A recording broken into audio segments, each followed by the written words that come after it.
Halo teman-teman, welcome back channel YouTube. Kembali lagi bersama aku Kevlo. Oke teman-teman, terima kasih buat kalian yang udah klik video ini. Dan kita lanjutkan lagi ya ceritanya. Lalu semuanya menjadi gelap. Andi usianya belum genap 13 tahun. Saat kejadian ganjil itu terjadi di kampungnya, kesehariannya hanya mendengar desas-desus yang semuanya sama, membicarakan sebuah keluarga. Keluarga yang konon bersekutu dengan iblis. Hal itu terjadi saat berita kematian Yuni sekali lagi menggegerkan kampungnya. Warga mulai resah, bahkan sebegitu resahnya. Setiap malam di balai desa, bapak-bapak atau kepala keluarga berkumpul guna mencari jalan di mana sempat tersebar bahwa iblis itu konon sering menampakkan diri dan menyebar teror. Warga memanggilnya dengan Palawija. Semua tahu apa itu Palawija, dan peristiwa ini bukan pertama kali terjadi di kampung ini. Palawija atau yang berarti rupa kambing biasanya hidup di sebuah keluarga. Namun kehadirannya biasanya mendatangkan kekayaan, kemansyuran. Hanya saja imbal balik dari semua itu adalah nyawa anak-anak keluarga yang memelihara Palawija. Biasanya dimulai dengan anak termudanya hingga sampai anak tertua di keluarga tersebut. Yang jadi masalah adalah setelah anak-anaknya habis, Palawija tidak berhenti untuk mencari tumbal. Yang ia incar selanjutnya adalah anak termuda dari tetangga si pemelihara. Hal ini membuat warga mulai membicarakan ini dengan serius. Sebelumnya tidak ada yang percaya dengan berita bahwa Pak Wanto memelihara Palawija. Namun serentetan kejadian yang terjadi di mana anak-anak Pak Wanto yang meninggal secara tidak wajar membuat warga mulai yakin. Andi yang sebegitu tertarik dengan ini mencari tahu kematian Yuni, di mana sebelumnya ia sampai koma selama 7 hari.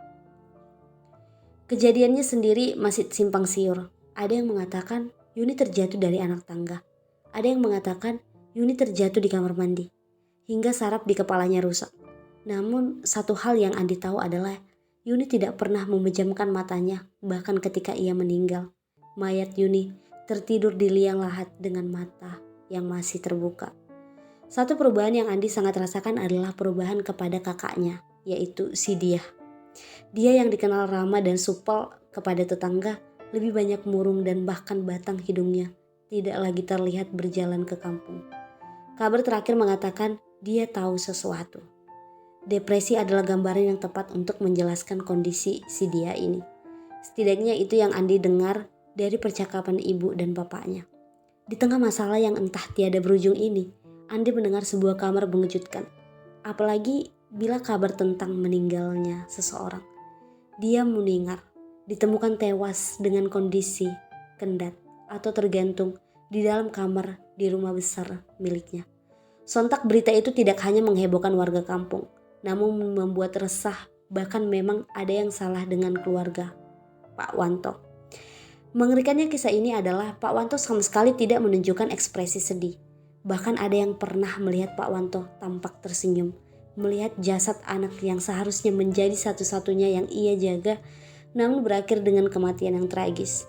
4 kematian yang kesemuanya menyimpan teka-teki warga kampung, sehingga keyakinan warga untuk mengusir Pak Wanto tidak terbendung.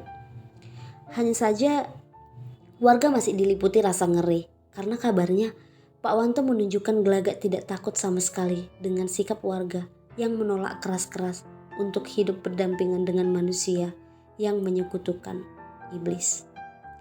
Ada kejadian aneh yang mulai bermunculan. Salah satunya adalah konon setiap jam menunjukkan pukul 12 malam. Terkadang warga melihat seorang wanita melintas di jalanan kampung. Sosoknya menyerupai sosok yang familiar. Sadia. Itulah sosok yang sering dilihat warga. Yang menakutkan dari sosok yang menyerupai Sadia adalah cara berjalannya yang seperti cara berjalan orang yang kewalahan menahan kepalanya. Seolah kepalanya akan jatuh sewaktu-waktu, dan setiap didekati warga, sosok ini akan menghilang dan meninggalkan suara menangis. Setiap hari muncul cerita-cerita baru yang mengaku bahwa ia melihat Sadia berjalan di depan rumahnya. Terkadang Sadia berhenti di depan rumahnya seperti memperingatkan. Puncaknya adalah di sebuah rumah di mana baru saja lahir bayi kecil. Sadia setiap malam datang ke sana. Sosok Sadia akan mengetuk pintu rumahnya dan bila dilihat dari jendela, wajah Sadia akan terlihat di depan rumah, berdiri sendirian di tengah kegelapan. Namun Ketika pintu dibuka, sosok itu lenyap entah kemana. Hal ini membuat warga yang bersangkutan ketakutan. Mbak Safila yang pertama memperingatkan agar senantiasa menjaga bayi kecil itu. Karena kemunculan Sadia bisa menjadi sebuah pertanda-pertanda yang kemungkinan sangat buruk. Oke teman-teman, terima kasih buat kalian yang udah dengerin video ini. Dan jangan lupa like, komen, dan subscribe supaya ketika aku up video kalian boleh langsung